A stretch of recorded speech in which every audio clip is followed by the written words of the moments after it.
The appalling history of the enslavement of Africans in their unthinkable mass for centuries by Europe and the Americas is something that will forever be ingrained in its dirt.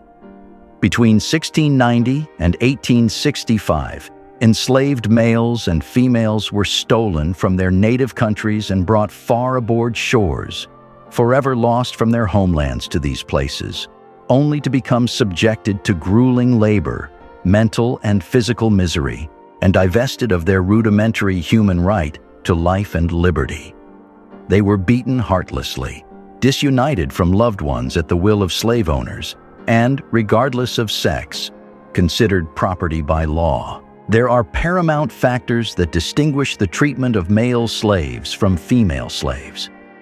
For example, fieldwork was divided along gender lines, with the more physically demanding tasks assigned to males. A major difference, however, was the slave owner's exploitation of the black female's sexuality. For this reason, a historical analysis might shed light on how current sexual and reproductive health outcomes and body images of black women have been shaped by years of racism. Welcome to yet another video segment. Today, we are taking a dispassionate dive at the untold abuse of black female slaves by white men. Before we continue, leave us a like as a way of supporting our consistent efforts to keep you informed on an eye-opening black narrative. Share with family and friends, and subscribe if you are yet to. But that's not all, amazing viewers. I've got something special just for you. Introducing our exclusive YouTube membership. Support our work by joining today and unlock a world of content that YouTube normally censors and does not want you to see. As a member, you'll get access to exclusive videos, personalized shoutouts, and so much more. Don't miss out on the good stuff. Click that join button now and become part of our special community. Now let's get back in. Female slaves were vulnerable throughout the French Atlantic world, and more widely, because owners had power and control over slaves and their bodies. Whether captured on slave ships during the Middle Passage, laboring in the cane fields of Saint-Domingue, or doing household chores in the towns and villages of New France, these women were assaulted in every way by white males. Women's degradation was a key tenet of slavery. The French Atlantic context provides some necessary background to help explain the often brutal sexual exploitation of female slaves in Louisbourg and in the outport communities of Cape Breton, also known as Île Royale. Brought aboard the slave ship and stripped of their clothing, women were restricted to the quarterdeck during the day. There they ate their meals, washed, and danced. Slave traders forced female and male slaves to dance because they believed that exercise was vital to preserve the health of the enslaved. Females often danced to the music of African instruments, whereas men generally kept time to the pounding of chains on the deck. Many women crouched in shame in order to hide their bosoms. Female slaves were not put in irons since it was believed that they did not have the physical strength to revolt and take over the ship. During the day, if weather permitted, the men were kept in irons on the main deck and part of the quarterdeck. They were separated from the women by a barricade that divided the ship. Since the women's living quarters were below deck near the officers' accommodations, the officers had easy access to the woman. In fact, to pass from the slave deck to the quarterdeck, the women had to climb stairs that passed through the officers' cabins. Women were thus subject to sexual advances, and it was typical for an officer to choose a female slave to wait on him at the table and in bed. Some crew members joined slaving voyages because they wanted free access to African women. Most seamen chose to believe the old European myth that African women were sexually permissive with insatiable sexual appetites. This common portrayal of black female slaves as licentious beings justified mistreatment of black women and the black race. Advocates of slavery maintained that black women simply could not be raped because they were so promiscuous. and ship's officers and crew took full advantage of their beliefs. One young French officer reported that seamen usually selected favorites from among the women, giving them additional rations in exchange for sexual availability. These slaves, so the thinking went, also adjusted better to the journey because they bonded with the sailors. Another eyewitness, the captain of the Jeannette, a Nantes slave ship, allowed his sailors access to the slaves, given the custom among them that each one should have a woman. When female slaves debarked from the Jeannette and thousands of other slave ships in the French West Indies, they faced further sexual abuse. By the beginning of the 18th century, there were few white women in the West Indies because white males dominated the commodity production of slave plantations. Although white families had been established in the West Indies during the 17th century, the enormous growth of the slave plantation in the 18th century altered domestic arrangements and familial structures as slave mistresses and black domestic servants took the place of European wives. In combination with the disappearing white family, male slaves began to outnumber female slaves in Saint-Domingue throughout the 18th century. The smaller number of female slaves in the white and black communities of Saint-Domingue put further pressure on female slaves for sexual favors. Since female slaves had no legal standing and little status, they became susceptible to rape, sexual harassment, and some of the more sadistic forms of cruelty by whites. Unlike male slavery, female slavery had a psychophysical dimension because white men often gained sexual pleasure and gratification by inflicting physical and mental pain on enslaved women. The sexual exploitation of slave women by whites also resulted in a multitude of children. During the 1830s and 1840s, thousands of mixed-race children and their mixed-race mothers were freed in the French Caribbean. More generally, the large population of people of Afro-European descent in the Iberian Americas provided further evidence that African women were not merely units of labor, but were sexually abused by their European owners. Whether on French slave ships or in the French West Indies, female slaves became sexual victims of whites as part of a shared culture of abuse throughout the French Atlantic world. And thus it should come as little surprise that female slaves in Ile Royale were subject to rape and sexual harassment. There were 70 adult female slaves in Ile Royale, and, like other women in service, they were vulnerable to sexual exploitation by their owners. As many as 36 of the 70 women slaves gave birth to a total of 48 illegitimate children. Thus, in Louisbourg, 21 slave mothers gave birth to 32 children, while 15 slave mothers in the Ile Royale outports delivered 16 babies. The 34 adult female slaves who did not have children were either beyond their childbearing years, had miscarriages, or had died as young adults before giving birth. One of the clearest cases of sexual exploitation in the Louisbourg records involved Louise, a Panis slave who arrived from Quebec during the summer of 1727. Louisbourg innkeeper Jean Seigneur purchased 25-year-old Louise from Captain Pierre d'Auteuil in order to use her as a servant in his inn. Seigneur paid d'Auteuil 2 barrels of red wine for Louise, and he agreed to complete the transaction the following year with 2 more barrels of wine. By February 1728, however, Seigneur realized that Louise was 8 or 9 months pregnant and therefore unsuitable as a servant in his establishment. In Louisbourg, as in France, it was customary to discharge servant girls when they became pregnant in order to avoid public scandal. Louise had been impregnated by her former owner, and Seigneur now refused to keep her on 2 counts. She gave a poor example to his family, especially his young daughters, and he could not call on her services in his inn. Louise's rape by Pierre d'Auteuil was one of the few cases in the Ile Royale archives, composed of 750,000 documents, which describes a white male owner's sexual exploitation of his female slave. This is typical because the French archival records of the 18th century slave trade, similarly to records of Ile Royale slaves, are almost entirely silent when it comes to the sexual abuse of enslaved women.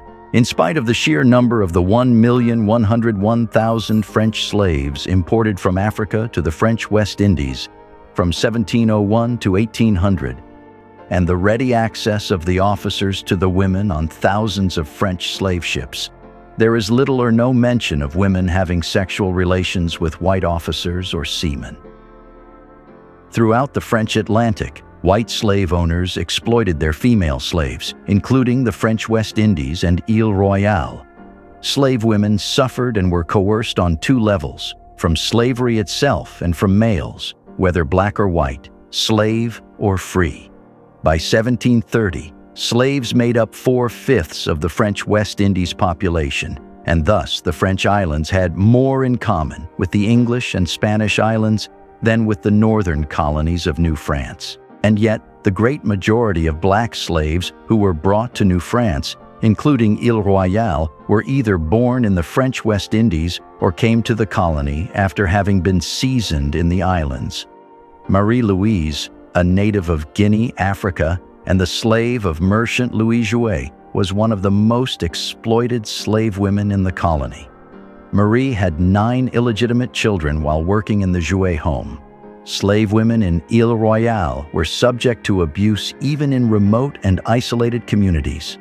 There were at least 31 slaves living throughout the island in such communities as Ingonish, Mira, Lorraine, Fourchou, Rouvillers, Saint-Esprit, and St. Peter's.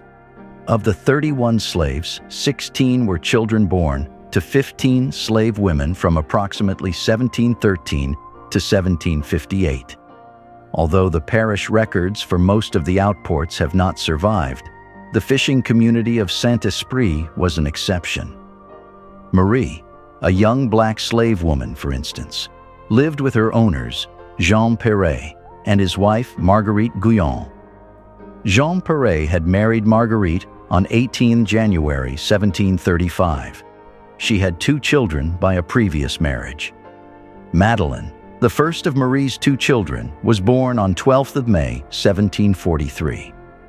Marie's second child, Geneviève, was born on the 5th of September 1744, but only lived 7 days. There were at least 80 slaves baptized in Ile Royale, largely because there were no slave owners or plantation managers who opposed religious instruction of the slaves. Jean Perret's sexual abuse of Marie reflected the wide chasm in power between slave and slave owner. As was typical, few records survive about Marie, her life and personality, except that she lived with one of the most powerful fishing and merchant families in Ile Royale. The exploitation of Marie by Jean Perret and Louise by Pierre d'Auteuil had universal characteristics that went beyond boundaries, time, and space in all colonies with slaves. Annette Gordon Reed, in her award-winning book, The Hemings of Monticello, An American Family, published in 2008, offered some provocative insights on the question of sex between enslaved women and white men. Thomas Jefferson, from 1743 to 1826, who happened to be the 3rd President of the United States from 1801 to 1809, and the principal author of the American Declaration of Independence, inherited 150 slaves from his father and father-in-law, and had more than 150 slaves when he penned the Declaration of Independence in 1776. Over the course of his life, he had a total of more than 600 slaves. Sally Hemings, one of those 600 slaves, had 6 illegitimate children by Jefferson. Gordon Reed maintains that it was impossible for Sally to give permission for sex since there was a state of war between masters and slaves. Hence, no enslaved woman would ever have wanted to have sex with any white man. Faced with white men who showed interest in them, enslaved women, for completely sound ideological reasons, would be unwilling. Evidence that sex took place between the two, a child for example, would itself be evidence of rape. Only male slaves, according to Gordon Reed, were acceptable as female slave sex partners, because men of African origin shared the same legal status and the same race. By combining years of analytical research with historical imagination, Gordon Reed attempts to understand the thinking of Sally Hemings and all enslaved women. She concludes that all female slaves, given a choice, would have avoided sex with white males. This radical historiographical perspective maintains that all slave women were placed in a compromised position, powerless against their male white owners. Marie thus had no lasting appeal to Jean Perret, other than as a sexually attractive young woman. She was expected to do all of her chores during her pregnancy, much like pregnant slave women on plantations in the French West Indies and all places where slavery was legal. Marie's work during her pregnancy may have contributed to the death of Geneviève, her second child, who died on 12th of December 1744, just 7 days after her birth. Marie, a young slave mother in Saint-Esprit, was powerless in comparison to Jean Perret, her brash and confident owner. And here's a poignant question. Were all female slaves in Ile Royale and beyond as vulnerable as Marie? There is a growing body of historical research and literature on slavery, rape, and sexual consent that suggests female slaves had cards to play, that they were able to use their sexuality to gain favors, such as improved living conditions from the hands of their masters or other whites, such as would be their master's acquaintance in some way. By acquiescing to sexual relations with their masters and other whites, enslaved women might be able to obtain rewards for themselves and their children, and sometimes even win their freedom. Besides Marie and the women of African descent, there were at least 6 Pani-enslaved women who were sexually abused by white males, 5 of whom were their owners, and who had children in Louisbourg. Françoise, a member of Michel Dumoncel's household, was baptized to great fanfare on 4 June 1754, with 8 witnesses signing her baptismal certificate.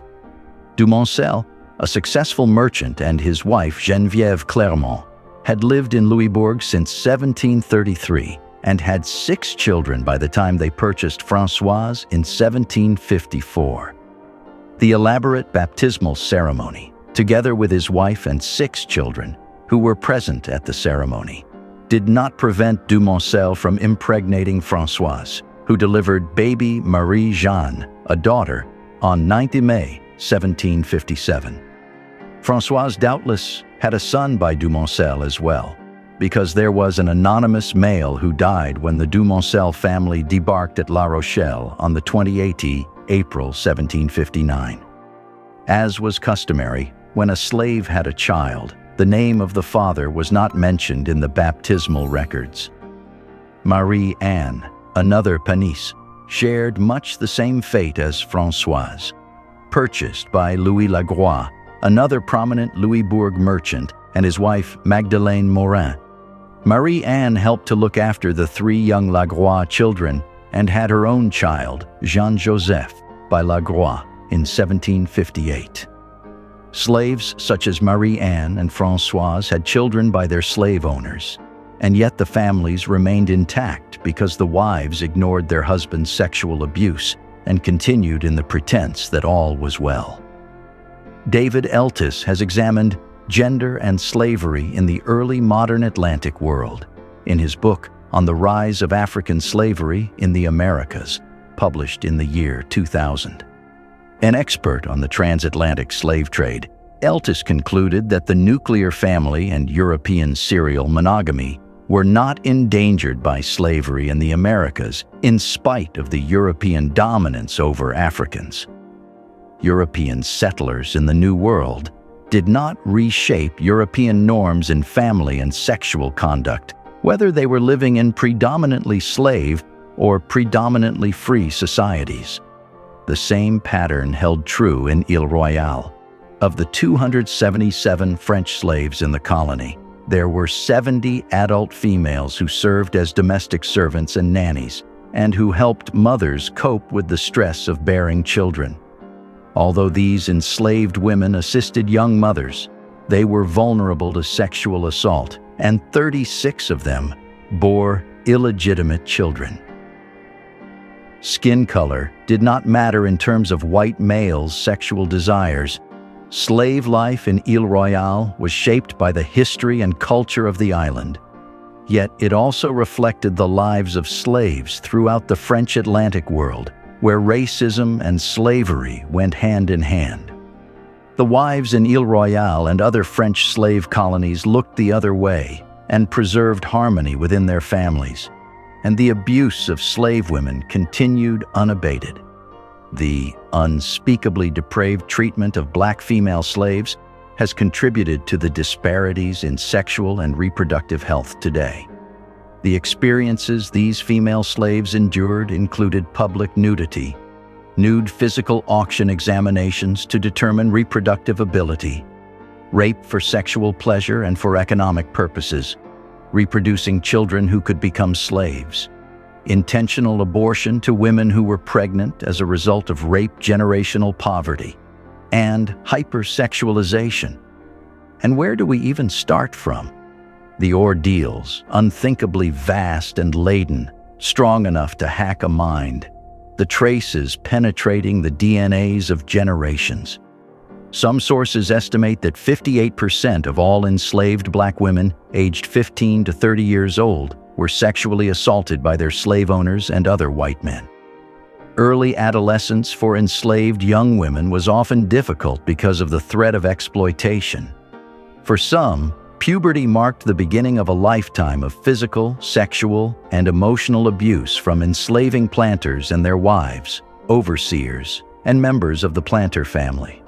For others, work in the planter's home included close interaction with their owners, which often led to rape by white men or friendships with white women.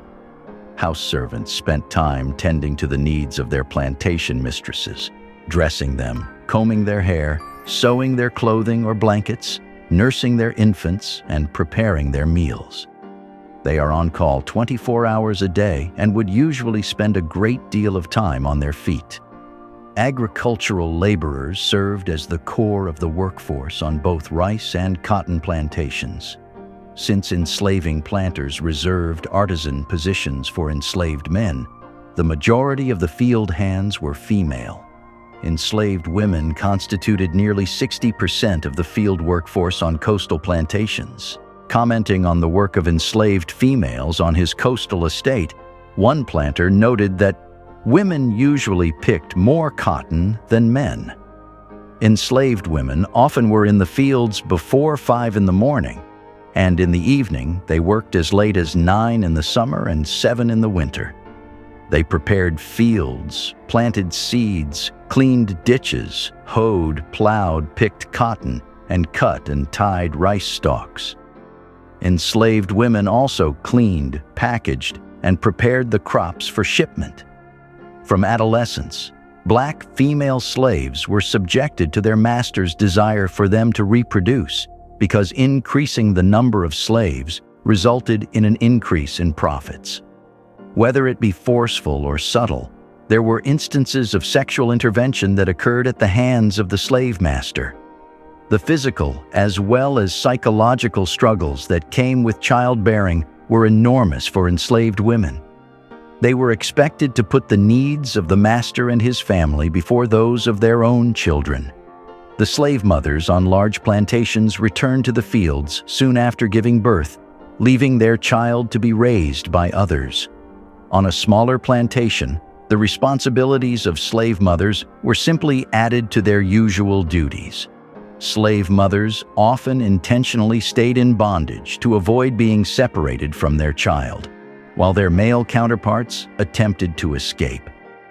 Tragically, the enslaved mothers faced the possibility of witnessing their daughters suffer the same fate of essentially being a breeder for the slave master. Maintaining family stability was one of the greatest challenges for enslaved people in all regions. Some enslavers allowed laborers to court, marry, and live with one another. Others did not recognize marriage among enslaved people. The lack of legal sanction for such unions assured the right of enslavers to sell one spouse away from another or to separate children from their parents.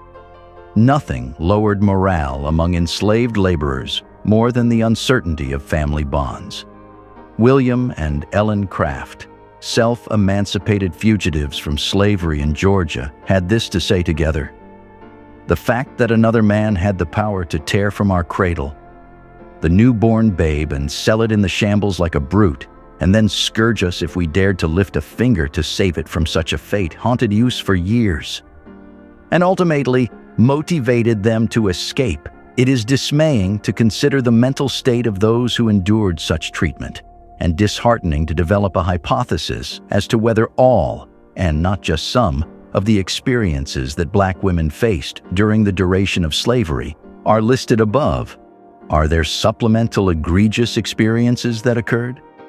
Throughout the duration of slavery in America, white society overtly believed Black women to be innately lustful beings. The portrayal of Black women as lascivious by nature is an enduring stereotype. The descriptive words associated with this stereotype are singular in their focus: seductive, alluring, worldly, beguiling, tempting, and lewd. Historically, white women, as a category, were portrayed as models of self-respect, self-control, modesty, and even sexual purity. Black women, however, were often portrayed as innately promiscuous and even predatory. Jezebel is a common stereotypical representation of the Black woman. A Jezebel is a worldly seductress, depicted to be an alluring and seductive Black woman, who is highly sexualized and valued purely for her sexuality, fulfilling the sex objectification requirement of white womanhood. She is reduced to her body and treated as a tool that exists for the pleasure of others. Although hypersexuality and many features of the Jezebel stereotype can also be imposed on white women, the notion of the Jezebel is particularly pronounced for Black women, signifying their inferior status. The Jezebel stereotype was particularly common during slavery, when Black women's bodies were socially controlled as sexual objects based on racist, classist, and sexist ideologies. Within the bounds of slavery, masters often felt it was their right to engage in sexual activity with enslaved Black women. Sometimes enslaved Black women acquiesced to advances, hoping that such relationships would increase the chances that they or their children would be liberated by the master. In the 1915 movie The Birth of a Nation, Lydia Brown is a mulatto woman who was the mistress of a savage, corrupt, and libidinous white character, Senator Stoneman. The movie portrays her as overtly sexual and using her feminine wiles to deceive the formerly good white man.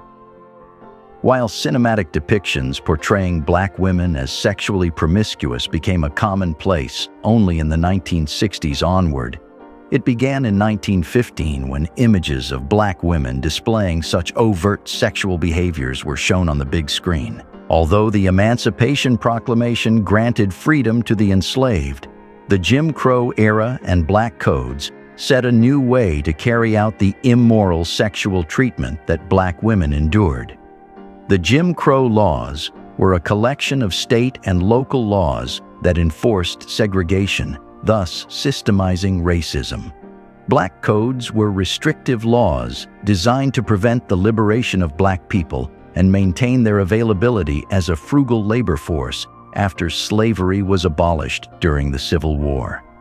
The time period of Jim Crow laws and Black codes lasted from 1865 to 1965, for a total of 100 years. In 1964, President Lyndon B. Johnson signed the Civil Rights Act, which legally ended the segregation that had been institutionalized by Jim Crow laws. During the 100 years after the Civil War, rape, lynching, mutilation, unequal civil rights, hypersexualized stereotypes, and negative media portrayals all continued. As a result, Black females were medically experimented on and underwent compulsory sterilization. The poor and impoverished Black women had minuscule to no opportunities to receive quality healthcare treatment and hence limited opportunities for reproductive rights and justice. The Jim Crow era and Black codes opened the floodgates for this type of abuse because there were very few repercussions for such comportment from the criminal justice system. In a public lecture given in 1833, Maria W. Stewart, a pioneer black abolitionist and women's rights advocate, invoked black women's demands for sexual justice by asking, "What if I am a woman?" It was a question with profound repercussions if answered in the affirmative. What would it mean to acknowledge women, especially black women, as full human beings and citizens with legal and political rights?